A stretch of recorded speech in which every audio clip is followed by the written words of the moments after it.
Welcome, movie fans. Thank you for joining us for episode 72 of Reading Between the Reels. If you're a new listener, we're so glad you found us. And if you've been enjoying the show, please tell someone about us. Send a tweet, post to Facebook, write a review on your favorite podcast catcher, or just recommend the show to a friend. I'm Craig Dickinson, and today on the show, I'll be sharing the second in our series of Star Wars conversations that my English classes participated in with special guests. And today we have for you Dennis Keithley of podcast Stardust and Din from F-105. We hope you enjoy the show. Who's your favorite character?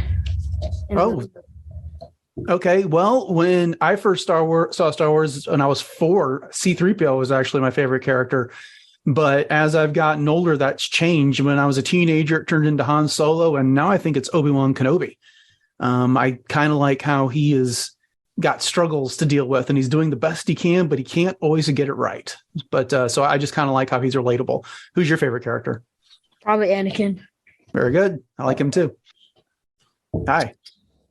Hello. Why is the film set a long time ago? Well, George Lucas kind of set up the Star Wars universe to be like a mythology, right? And all of our mythology comes from a long, long time ago and usually involves places that are far away. So I think that's what he was going for, was to try and add some mythological, fantastical elements to it by setting it in a time period a long, long time from now. Okay. Thank you. You're welcome.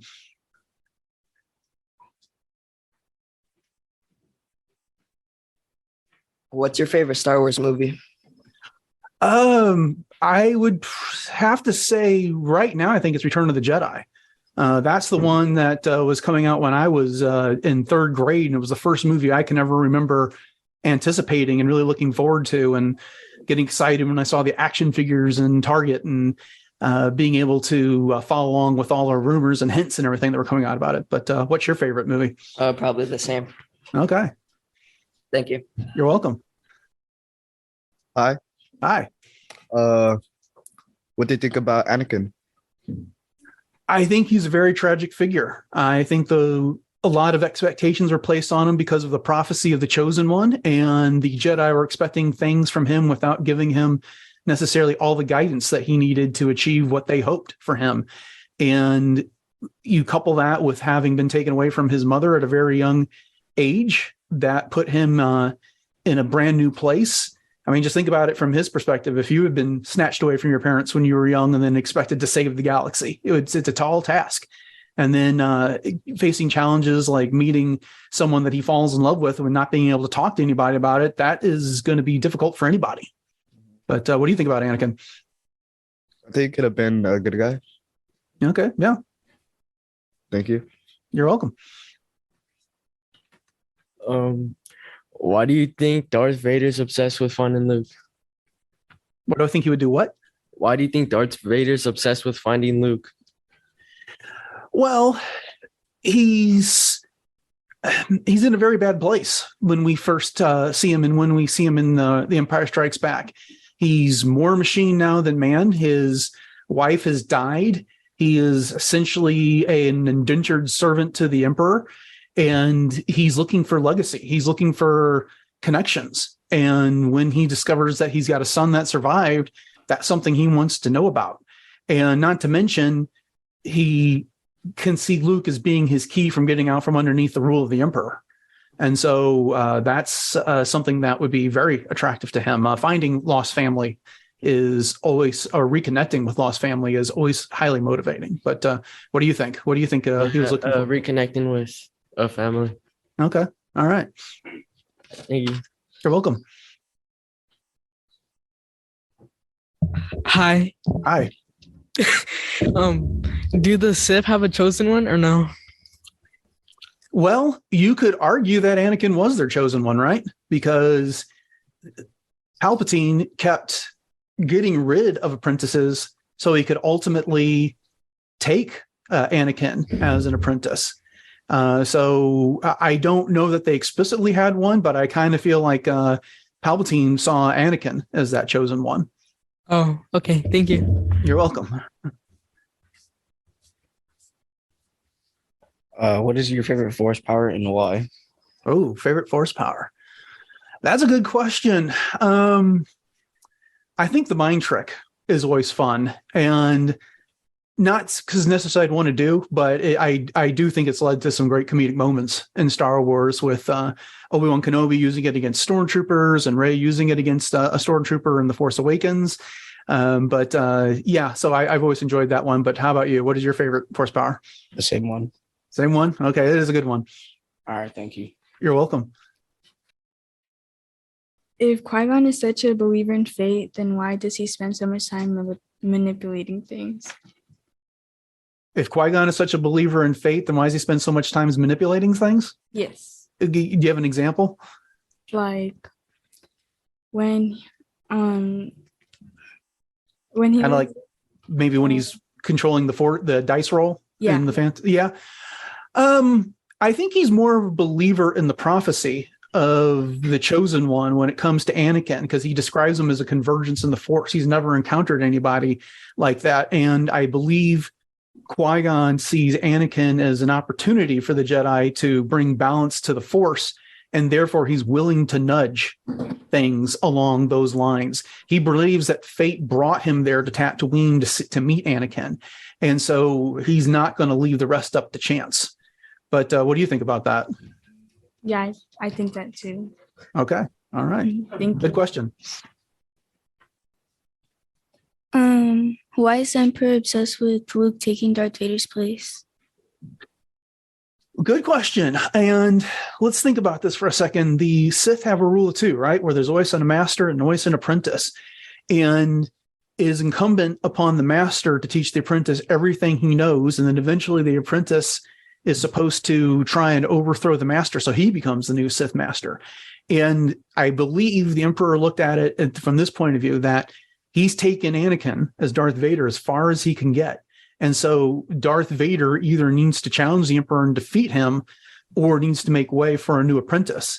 And there's not a lot of Jedi left. There's not a lot of potential left in the galaxy, or Force users that have that potential to be a new Sith master. So he kind of sees Luke as an opportunity. 3 people are entering one room, 2 of them are going to leave. We just don't know when that movie starts, whether it's going to be the Emperor, Darth Vader, or the Emperor and Luke, or Darth Vader and Luke. And I think that's why the Emperor was so keen. He wanted to potentially replace an older broken man with a younger Jedi that has more potential. Okay, thank you. You're welcome. Why does Yoda initially hide his identity from Luke? He's testing Luke. He's trying to see if he's got patience, if he's going to be quick to judge, if he's going to have all those qualities that make a Jedi. Instead, what does Luke do? He gets impatient and he jumps to conclusions, and he's judgmental about Yoda's size. And it takes Obi-Wan's ghost stepping in to remind Yoda that Luke isn't so different than Obi-Wan and other Jedi were when they were first starting down the order. So it's a bit of a test. He's playing with them to kind of get a feel for his character. But what do you think? What was Yoda up to? The same. Yeah. I think that's pretty clear. Thank you. You're welcome.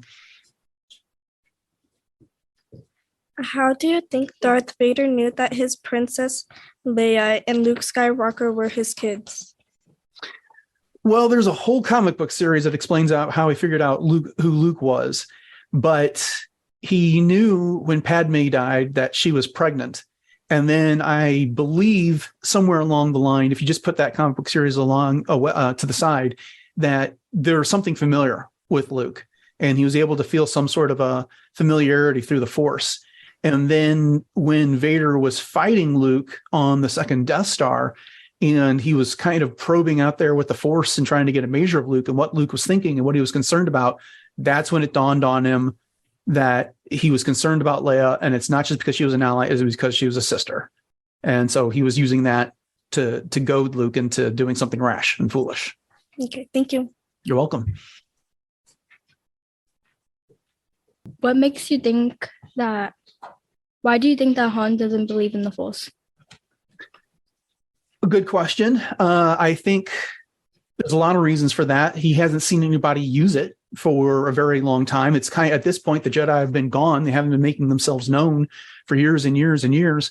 He's been from one end of the galaxy to another, which he tells us in the movie, and he's seen a lot of strange stuff, but nothing that's made him believe in the Force.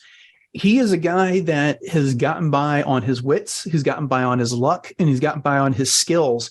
And he doesn't want to attribute that to any type of power that's outside of his own control. He's relied on himself for years and years.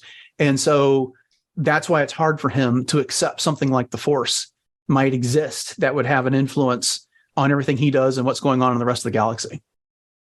Okay, thank you. You're welcome.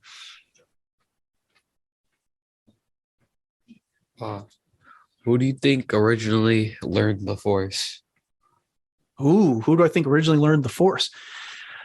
Well, we know it's been around for a really long time. And when we see The Last Jedi and then a little bit in The Rise of Skywalker, we see that island on Ashto, and there's all kinds of ancient Force relics in there. So there's been lots of speculation by fans about who that is. At one time, it was believed to be the Wills, when we kind of meet the Guardians of the Wills and Rogue One. So I don't know exactly. There is an entire movie coming out sometime in the future that's going to take place 25,000 years before the original Star Wars movies that might give us that answer. But that's a good question. That's a big question. Who do you think it was? Honestly, don't really know. But yeah, I'm excited to find out, though. That's going to be a great movie. Yeah. Thank you. You're welcome. What is your favorite lightsaber style? Are you talking about how a lightsaber is used or how it's built? Like hilt, like dual blade? Well, I'll tell you what. I made this one at Galaxy's Edge last year. So this is that is currently my favorite. But if you're asking about a Jedi in particular, I am a very big fan of the Skywalker lightsaber that both Luke and Anakin use. I think it's the original, it's classic, and I think it was a fantastic design. Yeah. How about you? What's your favorite? I like Obi-Wan's quite a bit. Obi-Wan's is very cool too. Thank you. Mm-hmm. What is your opinion on Disney taking over the Star Wars franchise? You know, that's funny. I remember when that happened. I was sitting in my office downtown, and I saw that come across on some news websites. And at first I thought it was a practical joke that someone was pulling our leg about it. And then, they were announcing that we're getting brand new movies at the same time. Honestly, I'm good with it. I'm a very big Disney fan. I don't think if we didn't have Disney acquire Star Wars, then we wouldn't have new Star Wars movies, that we wouldn't have the Book of Boba Fett, Mandalorian, Andor, all those great shows that have been on Disney Plus. We wouldn't have gotten additional seasons of the Clone Wars and Rebels and things like that. So I think George Lucas was ready to retire and pass this on. And Disney, there's been some disagreements, and that's fine. Not everyone has to like the same things, but I think they've been a pretty good steward for Star Wars. But what do you think? I don't really know. Okay. I'm just wondering how it would go without Disney taking over. I really don't think that we'd have as much Star Wars content right now. We probably wouldn't have the last 5 movies at the very least. Thank you. You're welcome. If the Jedi Council knew how powerful Anakin would be if he turned to the dark side, why didn't they warn him? I don't think that they really believed he was going to turn to the dark side. They were very cautious about letting him train in the first place because he was older than most kids are when they came to the temple. And then with that, he had an opportunity to form attachments, and the Jedi forbade attachment because it could lead to anger and fear and suffering and the dark side, that whole mantra that Yoda says in the Phantom Menace. And, so initially they refused to let him be trained. And it was only reluctantly after Qui-Gon died and Obi-Wan insisted that Anakin was going to be trained that they agreed to let him do it. I don't think anyone really believed that the Emperor was going to sink his fingers that far into Anakin's soul and drag him to the dark side and lead to the destruction of the Jedi Order. And a little bit of hubris there, that they didn't see that coming, that they weren't more mindful of what was going on, and it led to their downfall. But what do you think about that? I feel like maybe there could have been a couple hints when Anakin killed, I forgot the creatures, but the creatures that took his mother. Tuskens, yeah. Yeah, I just don't think he ever told them. The only one I think he ever told about that was the Emperor Palpatine. And so that was something that the Palpatine was able to bring up with him later as to kind of goad him into feeling the same way that he did. Good question. Thank you. You're welcome. Who do you think is the most useless character? The most useless character. Wow. I don't think any characters have been added to Star Wars that didn't have some sort of a purpose. And I think we get a lot of side characters that show up. So I think I'm going to go with the little character that's at the bar in the cantina that's begging for his drink, just chirping away because he's background and nothing more. But it could be anyone like that. But I think most of the characters in Star Wars are there for some sort of a purpose. Who do you think it is? Jar Jar Binks. He can be annoying. He can be grating, but he did have a purpose. He was the one that was there to suggest that the Senate give emergency powers to the Palpatine, which allowed the Clone Wars to rage, and ultimately the Republic turned into an empire. Thank you. You're welcome. Luke's reaction upon seeing his dead aunt and uncle is not grief, but determination. Why is this important? Well, he was holding back, right? Because he wanted to join the Imperial Academy earlier in the movie. That's what he told Uncle Owen. And Owen wouldn't let him do it. He needed him to stay on for one more season. And of course, we now know that Owen was afraid that Luke would go off on an adventure, follow Obi-Wan Kenobi, take up the Force, and then end up like Anakin did. But when Owen and Beru died, he had nothing left there on Tatooine for him anymore. And so he was determined to do something. Obi-Wan had conversations with him about doing what he thinks is right. And his excuse was, I can't go. I've got responsibilities. I got things I have to do at home. And now those responsibilities are gone. So it gave him an opportunity to follow this path. And that's why you saw that look of determination. I think there actually was a little bit of grief there. And he gets hit with a lot of it. First, Uncle Owen and Beru, and then later Obi-Wan Kenobi passed away in the same movie. So all of his mentors leave him very quickly. But what do you think? I thought it's I don't really know. Okay, that's fair. Thank you. You're welcome. If he was still alive, do you think General Grievous could potentially become a Sith Lord? I don't believe he has any connection to the Force. So I don't think he can. He was a powerful warrior before he was turned into a cyborg, and that enhanced all of his physical fighting capabilities. And then he was trained by Count Dooku how to use lightsabers so effectively.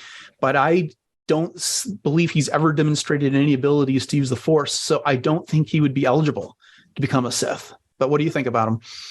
I would honestly say the same thing. I don't really know. Okay. All right. Thank you. You're welcome. Do you or do you not like the Christmas special? Okay, so I saw the Christmas special when I was a very small child the first time it came out in the 70s. And back then, I thought it was great to get more Star Wars on TV. I haven't seen it all the way through since then, but the little bits that I have seen, most of them are just ridiculous. And it's fun that Star Wars can poke fun at itself and not take itself too seriously. But no, it's not my favorite piece of content. There's a lot of other things like the Star Wars Holiday Special that I'd rather watch in place of that. The Lego Star Wars Holiday Special, I should say. But what do you think? Have you seen it? No, not yet. Okay. Yeah, it's not anything that, in my opinion, you have to seek out. They do have the animated clip with Boba Fett available on Disney Plus if you have access to that. And that's kind of fun. I do enjoy that part of it. Okay. What do you think about Darth Vader? What I think about Darth Vader? Well, it's the same things I think about Anakin. I think he's an incredibly cool character. He's an incredibly imposing villain. He's got some of my favorite lines, especially in The Empire Strikes Back when he's talking to Lando and says things like, perhaps you feel like you're being treated unfairly. And then again, in Return of the Jedi, how he strikes fear into all the Imperial officers when he shows up at the Death Star and it's not done. And he tells the Moff Gideon that he'll find new ways to motivate the men that's going on there. I think he's really fantastic. I think James Earl Jones gave him a really great voice. He's a very tragic figure, like I was talking about with Anakin, and one of the coolest villains that's ever been out there, and who's got a great redemption story when it comes down to it. But what do you think about Darth Vader? I don't really know. Okay, all right. Who's your favorite villain and why? Who's my favorite what? Villain. It's yeah. I'm gonna put Darth Vader aside because we just talked about him, but the other one that I'm very fond of is Darth Maul. I think he was really great in The Phantom Menace. He doesn't say much, but he shows up and he's very scary looking. And then, of course, in the Clone Wars, he returned and received a whole lot of depth in the way they handled him in that series. And he's just destined to lose, but he's determined to fight against that every time. But which one's your favorite? Darth Maul as well. Okay, good choice. Good taste. All right, thank you. You got time for one more? Yeah, perfect. Who do you think's the most powerful?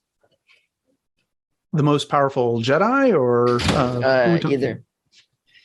Well, I think it was Anakin. He had a midichlorian count higher than anybody else, and he was able to do things with the Force that others could not. He impressed the Emperor, and then the Emperor knew that if something wasn't done about Anakin and Darth Vader later, that eventually he would be replaced by him. So that Anakin / Darth Vader gets my vote. Why do you think Darth Vader is obsessed with? Oh, do I have to get closer? Yeah. Okay. Why do you think Darth Vader is obsessed with Luke on finding Luke? Finding Luke? Yeah. Yeah, that's a good question. I've never thought of that before. My first gut instinct is to say that subconsciously, the Anakin part of him wanted to find redemption. Yeah.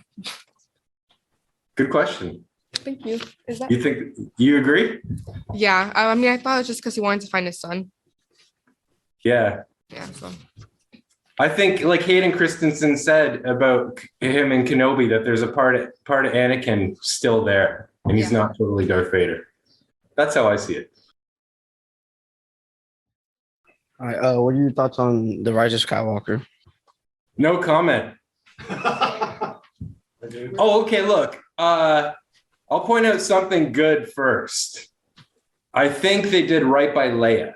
Whatever they did to use the footage they had of Leia from The Force Awakens to make her arc complete was good. Everything else was a meaningless repeat of stuff that already happened. And I've tried. I spent like $200 to watch that movie in Laser IMAX 3D, the highest price ticket in Toronto, about 10 times, hoping I'd like it every time.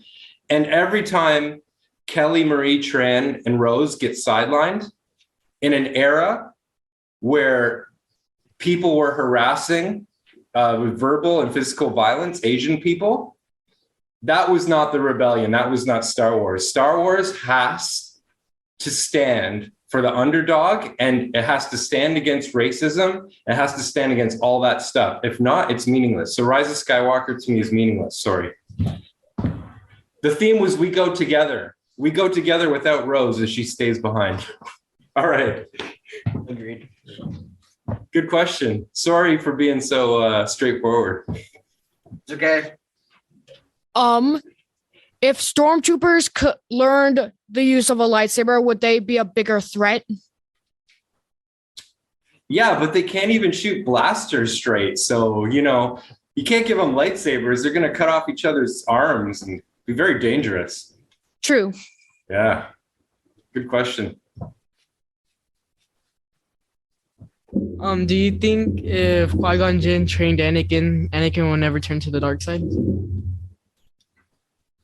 Yeah, I've heard that discussion a lot, and I think every person is given the gift of free will, choice. In this universe, we could go left or right, up or down, good or bad. Do our homework, not do our homework, all that kind of stuff. You have choice, and no matter who trains Anakin, it's always going to be his choice. But he would have had a better chance of making the right choice if he had a teacher who instead of when Anakin goes to Yoda and everyone and says, basically, I have problems, Yoda's just like, oh, just, don't even worry about them. Just rejoice in people dying. Like, he's like saying, I'm having problems dealing with this. So if he had someone like Qui-Gon saying, it's all right that you have problems and I'll help you deal with it, he would have more of a chance. Yeah. Thank you. You're welcome. What's your favorite movie? Oh, Star Wars or all time? Star Wars. Revenge of the Sith. Who's your favorite character? I was thinking about this today. It's Anakin, because he's in a lot of the ways he's the most real to me for some reason. It's the most sort of honest depiction about like problems people can have in Star Wars and how it can affect them, maybe. Thank you. What's your favorite Star Wars vehicle? Vehicle? Yeah. X-Wing fighter. Since I was a kid, there's something just so fun about an X-Wing. But adult me likes the Millennium Falcon or the Razor Crest because like I'm a musician and I like to tour. Mm-hmm. So if I had to choose like a Ferrari or a super amazing tour bus, like X-Wing or Millennium Falcon, I'd probably go for the Falcon so I could take my friends. Yeah.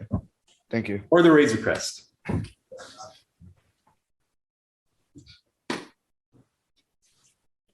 What do you think's the importance of a lightsaber and not a blaster? Oh, well, lightsaber gives you the choice to be defensive and never for attack.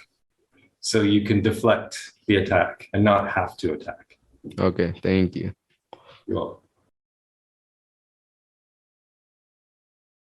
Who do you think originally created the Force, or like learned how to use it?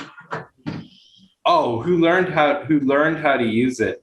Yeah, like the first. The Prime. I'm really interested to see what the James Mangold movie is going to be about the first Jedi, which I imagine would be the Prime Jedi. I think everyone has the Force. George Lucas even said that. It's my spiritual belief that every atom in every universe is part of the Force, and we're all made of that. And it's just a matter of free will again, choosing to use it if you want, and then honing your ability to be able to. Who's the first? Probably goes back to the beginning of humanoids in the universe. No, thanks. All right. Hi, do you think that the Sith would be better off without the rule of two? Without the rule of two? Yeah. Yeah. So my head, I'm a history buff, and there was people with the Egyptian beliefs in our history. It's called Hermeticism. That was the Greek word for it, and Gnosticism. The first Inquisition was started by the church to kill them and they were teaching that every person in the world has a direct connection to God, or the Force, whatever you want to call it. And they were in thousands, and they were flourishing all over Europe. And then the Inquisition started in France to kill them off. I would say that they actually, in history, I think George Lucas based the Sith on this. They had to go underground with a rule of two, a master and apprentice, through the millennia, through the last 2,000 years to survive. And it was always a master teaching an apprentice. So I'd like to see Star Wars go that way, where maybe the Sith were good people who had like a knowledge that others were jealous of, and they were killed for it. And then they became a secret society, and then they had to survive as a rule of two. Yeah. And then that rule of two and secret society that was good was converted to bad from the inside from people like Plagueis. So I didn't answer your question, but if you're going, if you're going by the book canon, no, because they're going to get jealous of each other and kill each other off. But that's true. My answer was really weird, but I think it's pretty cool. Well, thank you. All right. What is your opinion on the Tusken Raiders of the franchise? Really like what they did in Mandalorian in the Book of Boba Fett, which was to show that the point of view of who they are depends on how you think of them. So it's kind of like our world. If they're the indigenous people, maybe they're just protecting themselves from the colonizers of the Galactic Republic and Empire from taking their land. So I like to view them that way. Thank you. Yeah, cool. If Padme didn't die in childbirth, what do you think would have happened? You know, I think,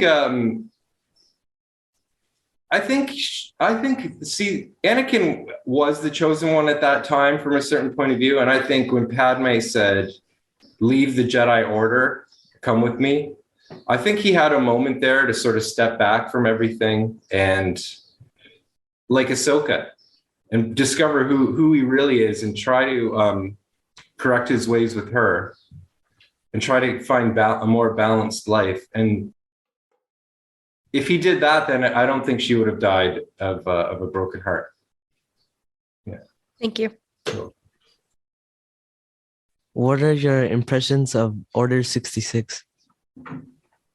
well, I love Revenge of the Sith because that's just such a mind-blowing story of how George Lucas conceived of all that, like this secret long-term plan to turn, through science, through a microchip in the clones, to turn them against the Jedi. Yeah, I just felt like that whole thing really was mind-blowing. It also, to this day, the reason why I say Revenge of the Sith is my favorite movie is I can mentally tell you a lot of reasons. As a visual work of art, I think it's unmatched by anything. But like, you can hang that Revenge of the Sith next to the Michelangelo's Last Judgment in the Sistine Chapel, and it wouldn't be crushed. Every other work of art would be crushed by Michelangelo's work, but Revenge of the Sith would hold up. I'm not saying it's as good, but it would hold up. And every time I watch that movie, I can intellectualize it, but my heart, when they turn and when Anakin turns, like the macro being the wider galaxy and the clones turning and then Anakin turning, my heart just breaks every time. And I love the movie for keeping me mentally interested and then having my heart break in that moment. Yeah. Thank you. You're welcome. Why do you think Jedis use lightsabers and not blasters? Okay, so I already answered this question. Yeah, they look cooler. They look cooler? Nah, well, because it gives them the choice to be defensive in almost every case. You can protect someone who's being shot just by deflecting the bullets. You only have to use it for offense in the most extreme circumstance. And that's actually a question in the movies, you know? It's like in Revenge of the Sith, when Mace Windu is going to kill Palpatine with his saber, it's like, is that an extreme enough circumstance for a Jedi to use it for attack? And still, I think Anakin was right. No, he must stand trial. So you can always use it for defense. Thank you. Well, Why do you think Han doesn't believe in the Force? you know, again, that was mostly, I've never thought of this. I think when we meet Han, he's a little stuck in his ego, you know, and ego's a very, like, I'm this, I could use my blaster, I'm cool, I could be a smuggler, I could defend myself. He just never opened himself up to a perspective outside of his ego. And it took being in community, which he didn't really have. He only had Chewie, community with Luke and Leia and the rebellion, to get out of his ego and see things from a different perspective. Thank you. What did you think of Count Dooku telling Obi-Wan about the Sith Lord controlling the Senate? Yeah. Yeah, again, I guess I was touching on this sort of stuff earlier about the Sith having a certain form of knowledge that it works. The knowledge of good and evil or dark and light just, I guess, is the way the universe is. There's creation and not, I guess it is. It's even in terms of Star Wars clarified in Last Jedi, creation and destruction, everything together. So the Sith always tell the truth, but just twist it to their own purposes. Yeah, so enough truth that it feels real to someone, where Obi-Wan in that case could go, yeah, something's off. For everything to be going like this, it would make sense for a Sith to be behind the Senate. So it would feel true to Obi-Wan, but then it's twisted for Dooku's means just to get him to turn to the dark side. Yeah. Thank you. Why does Anakin turn to the dark side? Oh, yeah. Got to watch the prequels and the Clone Wars because it's so nuanced. It's not an easy question, but mostly I think he didn't work enough on his fear, and he didn't get enough help from people to work on his fear. So I think ultimately there's dark and light. The other words for dark and light are love and fear. So he was just constantly in a state of fear. And if he pulled himself out of the state of fear, he wouldn't have chosen the dark side. Thank you. Well, what do you think about Darth Vader? I think he's pretty the best character in cinema history. And inside the films, just sad, truly sad, you know, because Anakin had such a big heart. That's the saddest part, is he had the biggest heart. Like, that's what I love about the Clone Wars, is it shows, you know, like Ahsoka says to Ezra in Rebels, what amazed her was not so much his skill, which was unparalleled, but how much he always stuck his neck out for his friends. And that is what's heartbreaking, is that he probably had the most love in the galaxy, and then that turned into the most hate. So that's fascinating. Thank you. Well, How did you feel about the music tracks they had in the film? the what? How did you feel about the music tracks that they had in the film? Which film? Either one. All the films, the music? Yes. Oh, well, I mean, John Williams' music is unparalleled in modern cinema as far as memorable melodies, but also stuff that really makes me feel emotions. Yeah. So I love the range of emotions his music can make me feel in the movies. Okay, thank you. What were your thoughts on the Christmas special? It should have had a higher rating. You have to be older to watch it. Yeah, I think there's some questionable stuff in that, and yeah, I think probably the best work that George Lucas ever did. Really, yeah. Who do you think is braver, Luke or Darth Vader? Who's what? Who's braver? Luke. Oh. Yeah. But only by a bit, because Last Jedi changes that. You know, he was able to be braver in terms of dealing with his fear and not being turned to the dark side through fear. But as we know, he came pretty close in the flashbacks in Last Jedi. So similar problems as his dad.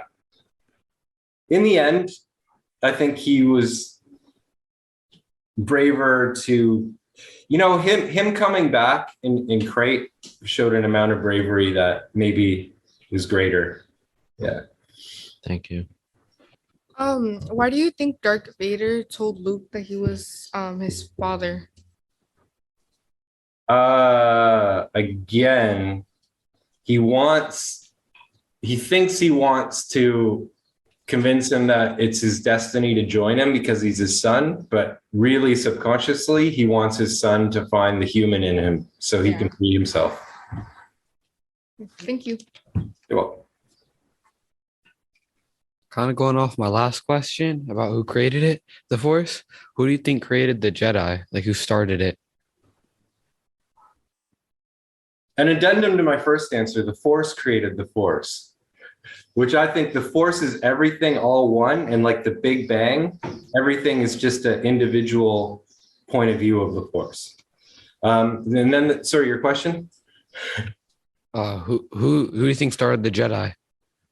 Yeah, well, I think that's going to be the Prime Jedi, and I hope to see that in the film that director James Mangold will be doing about the first Jedi. Yeah, but who that is, I have no idea. Yeah. What is your favorite lightsaber style? Oh, I have to go get out my my Jedi Force, whatever that book is on the Force training. I don't know anything about the styles. Yeah, but in terms of just visually watching, yeah, I like Luke's. Because to me, Luke's is so efficient. You know, it's not flashy. Yeah. And that's like Bruce Lee. You know, Bruce Lee always talked about being efficient, like the quickest way to get to finishing the fight. It was the best. Not about ego or flash or twirling, like all that stuff. Like Anakin's maybe the best lightsaber, but there's too much showing off. I just like the efficiency of Luke. Yeah. Thank you. Welcome. What fighting style would you use with your lightsaber? Yeah, well, to go off the last question, I would find the Bruce Lee of the galaxy and learn from him. So I could use as little amount of effort as possible to win. Does every lightsaber color have a meaning? Yeah. You know, I remember at a Star Wars celebration, someone from the audience asked Lucas what color lightsaber he said he had. And he's pretty funny. He said, I have a blue one and a red one, depending on how I'm feeling. But in all seriousness, I think we all have good and bad sides, and it's about balancing them. So I would probably want a red and a blue one. Yeah. Thank you. Welcome. Red and green would be cool too, but it'd look too Christmassy. That's a perfect one to end on. Thank you so much for joining us, Dan. Appreciate it so much. Yeah, thanks for having me. And I'm into my third week of teaching, so I'm starting to get more comfortable in this world and learning a lot from the students. Yeah, so learn that a teacher is always a student. So thank you. Yeah, awesome. Hey, have a great rest of your day. You too. May the force be with you all. Thanks. So as we close, we just want to say thank you so much for listening. If you'd like to connect with us, you can find us on Twitter and Facebook, email us at readingbetweenreels@gmail.com, or use the SpeakPipe app on our website. If you enjoyed the show, please tell a friend and support us by writing a review on your favorite podcast catcher.